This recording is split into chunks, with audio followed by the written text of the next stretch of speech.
She's an orthopedic nurse practitioner, so we're getting to know Leigh Barts. This is Woodlan Health Doc Talk. Thanks for joining us. I'm Joey Waller. Hi there, Leigh. Welcome. Hi, thanks. Yeah, thank you. Good to meet you and have you share your story with those joining us. Speaking of which, first, where are you originally from and how long have you been a nurse practitioner? I am originally from Rochester, Indiana. I've lived here since 2000. Long story short, a helicopter brought us to Rochester and we kind of stayed here ever since. Outside of college, I've been here since the year 2000. I've been a nurse since 2014 and I just graduated as a nurse practitioner in July of 2025. Gotcha. And so when you tell people from outside the area, I'm from Rochester, do you have to add Indiana since there is, of course, Rochester, New York? Every time. Every Every time. time. And Rochester, Indiana is a little small in comparison to Rochester, New York, Rochester, Minnesota, any of the others that, anyone has heard of. Our population, I think, of the county is around 10,000, but I could be a little off there compared to those bigger cities. That's right. There's a Rochester, Minnesota as well. And when did you first know that medicine would be your career path? When and how come? Was there something that pushed you toward that? Yeah, so my dad was a helicopter mechanic on the local helicopter here in Rochester, the Samaritan program. And when I was a kid, I frequently went with him to work, and they had flight nurses and paramedics. And I always felt that to be really interesting, and they helped people. And so, probably when I was 5 or 6, I could have said, I'm going to work as a nurse. I want to be a flight nurse. I want to work with people. I want to help people. Along the road between school and all of that, the idea changed to athletic trainer at one point. It was occupational therapy at another point, but then nursing ultimately won that. And I'm thrilled to be a nurse practitioner. Of course, now working in orthopedics, coming back from potentially athletic training and then occupational therapy. This is kind of a nice little marriage of all of those things. Gotcha. And I find the helicopter thing interesting. How young were you when you first regularly started going up with your dad in a copter? I was not going in the helicopter. He was a mechanic. So I would go with him to work just like at the hangar and on the base and have conversations with the nurses and the medics and the pilots there. So as a little kid, his toolbox was kind of funny because he had a Barbie in there for me every time I'd come to visit. So there was something interesting for me to do while I was there. But so these flight nurses would play with me with my one Barbie from his toolbox. But there's photos of me, I think, as young as probably 3 years old, sitting on some of these people's laps, which is kind of fun. Yeah, Barbie works in any setting at that age, right? Yes. Yes. I know having a 3-year-old myself.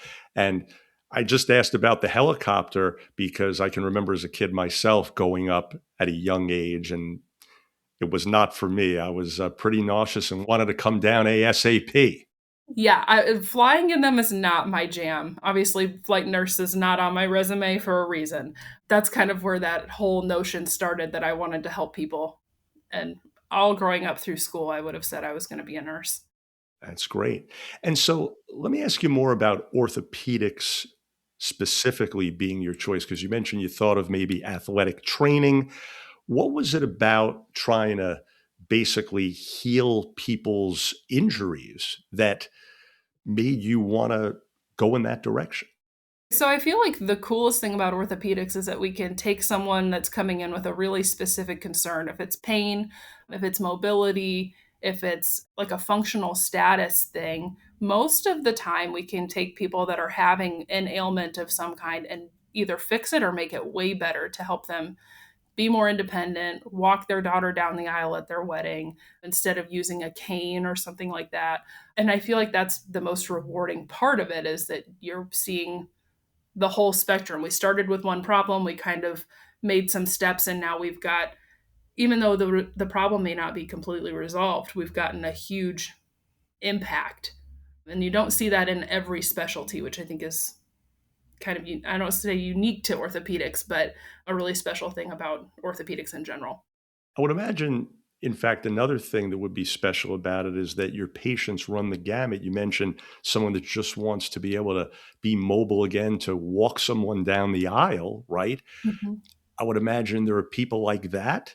There are people that want to get back to their athletic endeavor, whatever that may be, from a younger athlete to a weekend warrior, so to speak. So you're meeting people that have all kinds of different goals, but whatever they are, you're trying to help them meet them, right? Yeah, and it could be a 3-year-old that, needs to climb up and down off of a couch. Could be, like you mentioned, an athlete in high school that's torn an ACL, we've repaired it, and now we're getting ready to go back and play soccer or whatever the sport might be. So I love that we can see patients throughout the entire lifespan too. You might see a 3-year-old in one room, the next room is a 10-year-old, and then you see someone in their 90s. I love the variation there. Yeah, I can definitely see that. So why did you choose to come to Woodlawn? So I wanted to come back and give to the community that raised me. I've been in Rochester since 2000, and I live here. I've got a family here. My in-laws, my whole family is in Rochester. And it only made sense for me to stay as local as I can and help my neighbors and the people that helped bring me up. Like I mentioned before, you might have a 90-year-old in one room. It might be a 3-year-old. It might be a former teacher. It might be a classmate of mine's grandparent. I know a lot of people in the town, and it's been rewarding to help the people that I know and give back in that way. So you might be at the grocery store and you see somebody that comes up at the check-in line and says, "Hey, you fixed my ankle," right? Yep, yep, and I think that part's fun, and I'm never afraid to stand and catch up with someone about, if they got a puppy.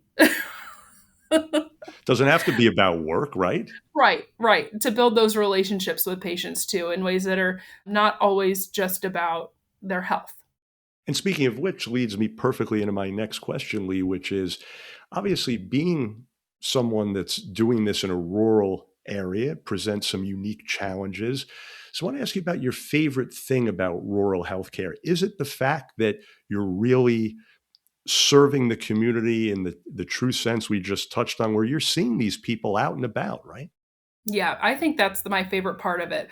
Living in Rochester, I've commuted other places to work and then come back to Rochester, and that's where my home is. But I do think that there's a huge piece of that puzzle that's so rewarding to, like you said, go to the grocery store and see patients and keep that relationship going. Now, switching gears a little bit, Lee, you say you have extraordinary, and I'm quoting here from your LinkedIn page, you have, quote, extraordinary time prioritization skills. Now, this is something that most everyone, yours truly included, can use help with. So, what would be one tip you can offer us there? I'm not sure if you're familiar with the phrase "eat the frog." That's probably my best piece of advice is whatever it is that you really, really, really don't want to do it first because everything else after that feels easy to accomplish. So if it's for me, like in school, if it's one class that I really didn't want to study for, I'm going to study for that first and get it over with because then everything else feels like a walk in the park. Other people will think of that exactly opposite and they'd say, well, I'm going to do all the easy stuff first and save that hard thing for last. I don't think that works because you can always put off what you don't want to do. You'll find a way to justify how to not do something, right? But I really think that eating the frog or getting it over with, especially first thing in the morning, if it's something that you're going to start your day off with and you just get it done, the rest of your day is free of that mental load or mental stress of having to accomplish that task later. That's my biggest piece of advice. That term, eat the frog, is kind of an offshoot of just rip off the Band Aid, right? To put it another Yep. way. Get the Yep. bad Yep. Just stuff, get the negative stuff out of the way, the dreaded stuff out of the way first, right? yeah, and then of course you feel a sense of accomplishment too because you're like, okay, I did that thing I didn't want to do, and now it's over, and I've got all of this. It's one less thing in the back of your mind that's kind of weighing you down all day. Sure. So you also say, Lee, that you try to empower staff to be leaders through example. So what does that mean to you? I worked in leadership before I went back to NP school, and I really feel like integrity is one of the things that you need as a leader in healthcare. If it's something that I'm not willing to do myself, then I shouldn't be asking anyone else to do it for me.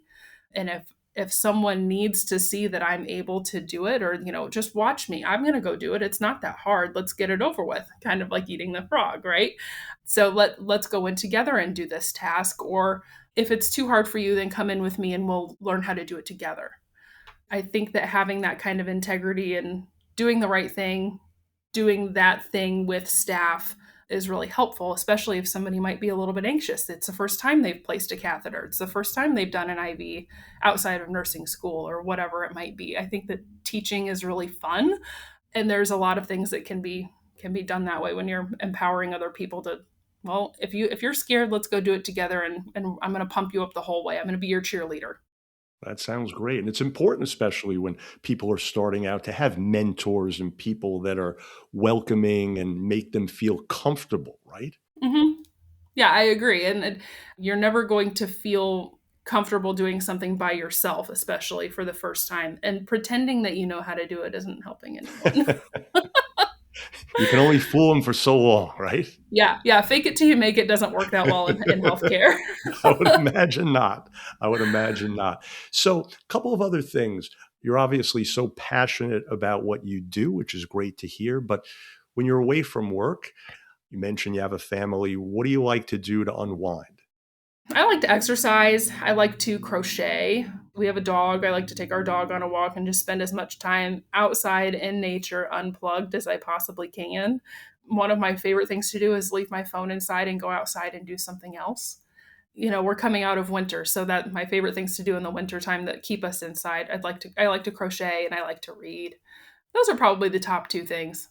Doing puzzles are really fun. Jigsaw puzzles, my husband and I do a lot of, and our three young kids like to try and help with those. So sometimes the pieces are missing, but